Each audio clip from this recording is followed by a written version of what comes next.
سب سے پہلے میں یہ بتانا چاہوں گا کہ میری کیلکولیشن ہے اور اس کے مطابق جو آپ لوگوں کی جنریشن ہے، you can disagree but this is my calculation, کہ آخر الزماں کا جو دور ہے، آخر الزماں کے دور میں کچھ چین آف ایونٹس ہیں وچ اسٹارٹ فرام امام مہدی، مطلب اگر میجر سائنس کی بات کروں، پھر دجال، پھر اس کے بعد حضرت عیسیٰ علیہ السلام کی واپسی، یاجوج ماجوج کا نکلنا، دعوت الارض، so on and so forth, 10 signs ہیں، بگ سائن۔ اس سے پہلے کے جو پری مہدی ایونٹس ہیں آخر الزماں کے حوالے سے، جس میں بہت ایویڈنٹلی مائنر سائنس پورے ہو چکے ہیں، مطلب اس پہ تو کوئی بھی اسکالر اب ڈس ایگری نہیں کرتے، بلکہ ہر اسکالر کا یہ ماننا ہے کہ مائنر سائنس تو اس طرح پورے ہو چکے ہیں، اس طرح عیاں ہو چکے ہیں کہ اس سے ڈس ایگری کیا ہی نہیں جا سکتا۔ اب مائنر سائنس کے بعد ہمیں کچھ ایسے سائنس دیکھنے کو مل رہے ہیں پری مہدی ٹائمز کے،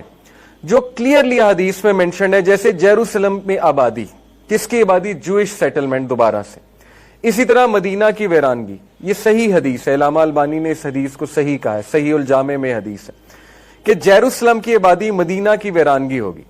اب مدینہ کی ویرانگی بہت سے اسکالرز اس کو انٹرپریٹ کرتے ہیں کہ وہ اسپرٹ جس پہ مدینہ قائم ہوا تھا، وہ اسپرٹ مسلمانوں میں نہیں رہے گا، اور مدینہ پہ اگر اس کو گریٹر کانٹیکس میں دیکھا جائے تو گریٹر اسرائیل جب وہ بنائیں گے، جس کی وہ کوشش کر رہے ہیں اور اس کا انہوں نے شروع کر دیا ہے پورا ایک پلان، تو جب وہ گریٹر اسرائیل کو ایکسپینڈ کرتے کرتے مدینہ تک جائیں گے تو یہ اس سے مراد ہے، یہ بھی کچھ اسکالرز کی انٹرپریٹیشن ہے کہ مدینہ تک وہ جائیں گے۔ اور اس سے پہلے کچھ وارز کا بھی ذکر ہے جو کہ ہمیں دیکھنے کو مل رہی ہیں شام کے علاقے میں، خصوصاً شام، یمن اور عراق، یہ 3 علاقوں کا حدیث میں ذکر آتا ہے کہ جب ان 3 علاقوں میں، حدیث کے کانٹیکس بتا رہا ہوں آپ کو، ایگزیکٹ الفاظ نہیں، یہ 3 علاقے بار بار مینشنڈ ہیں کہ عراق میں، شام میں، یمن میں بدامنی دیکھو گے تم، اسپیشلی شام کے علاقے میں خانہ جنگی دیکھو گے تم، سینکشنز لگتے دیکھو گے۔ سینکشنز کے الفاظ ہیں کہ رومن سینکشنز لگائیں گے، رومنز آج کے آپ کو پتا ہے، پھر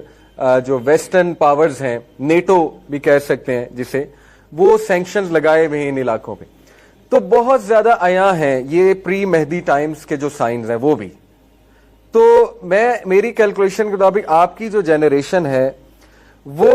سب سے امپورٹنٹ جنریشن ہے آنے والے ٹائمز میں، اور آپ لوگ اور ہم لوگ الحمدللہ بہت کچھ کر بھی سکتے ہیں اس حوالے سے۔ یعنی یہ وہ دور چل رہا ہے کہ اللہ رب العالمین، اکارڈنگ ٹو می، جتنی میں نے اسکالر سے بھی ڈسکشن کی ہے، ان کی بھی باتیں سمجھی ہیں اسکالرس کی، یہ وہ دور چل رہا ہے جس میں اللہ سبحانہ و تعالی مومن اور منافق کو الگ کرے گا، اور آگے جا کے تو مزید اس کا کٹھن ٹیسٹ لیا جائے گا، اور وہ ہمارے سامنے ہو رہا ہے۔ جو غزہ کا ایشو ہے اس کو لے کر آپ کے سامنے ہے کہ کون کیا کر رہا ہے، کون کتنی آواز بلند کر رہا ہے، وغیرہ وغیرہ۔ تو بہرحال میرا کہنے کا مطلب آپ کو یہ ہے کہ just to encourage you guys کہ الحمدللہ یو آر دا پیپل جو اس روڈ میں کچھ کنکریاں ڈال سکتے ہیں، دا روڈ ٹو مہدی، امام مہدی کی جو روڈ بنے گی، جو بننا شروع ہو گئی ہے اور جو بن رہی ہے،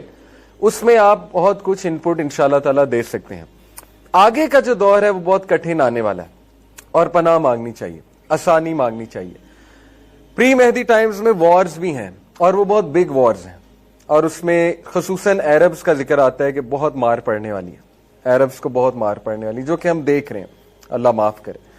تو اس لیے اس سے پہلے کہ ایسے سائنز آ جائیں کہ امام مہدی آ جائیں اور دجال کا خروج ہو جائے، جب نبی صلی اللہ علیہ وسلم نے کہا کہ دجال جب آ جائے گا پھر تمہارا ایمان تمہیں کوئی بھی فائدہ نہیں دینے والا، یعنی دجال سے پہلے پہلے گڈ ڈیڈز کر لو، دجال سے پہلے پہلے ایمان کو بلڈ کر لو، اس کے بعد پھر کوئی فائدہ نہیں ہوگا۔ اس کے بعد کوئی کہے کہ اب میں ایمان لاتا ہوں تو پھر وہ کوئی خاص اس کو فائدہ نہیں ہوگا۔ حدیث سنا دیتا ہوں میں آپ کو، حدیث میں یہ مینشن ہے کہ 3 چیزوں سے پہلے اپنی فیتھ پہ کام کر لو، ان میں سے ایک دجال ہے، کہ دجال کے ظہور سے پہلے۔ تو دیکھیں الحمدللہ ہم اس سیٹنگ میں ہیں کہ اگر ہم کام کریں تو اللہ تعالیٰ ہم سے کام بھی بہت لے سکتا ہے انشاءاللہ تعالیٰ، اور امت کا ریوائول وہ ہمارے دور میں شروع ہوگا، اور شروع ہو گیا ہے۔ غزہ کا جو ایونٹ ہے وہ بہت ہی دردناک ہے، لیکن اس میں سے بہت خیر بھی نکلی ہے۔ ظاہر ہے جو بھی ایونٹ ایسا ہوتا ہے شر بھی ہوتا ہے اس میں، اور خیر بھی ہوتی، تو خیر کا پہلو آپ کے سامنے ہے۔ یوتھ میں میں اب ایک اویئرنیس دیکھ رہا ہوں،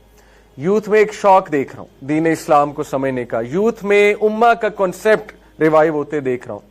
یوتھ میں system, Islam as a system, یہ بات چھڑ گئی ہے۔ یوتھ میں وہ شوق پیدا ہو گیا کہ ہم پریکٹسنگ مسلمان بنے، اسلام کہ ریوائول میں کچھ رول پلے کریں تو یہ بہت خوشائن بات ہے. تو ہم انشاءاللہ اللہ کے فضل سے اس سیٹنگ میں ہیں اور اللہ تعالی ہم سے کام لے کہ اللہ تعالیٰ امت کے ریوائول میں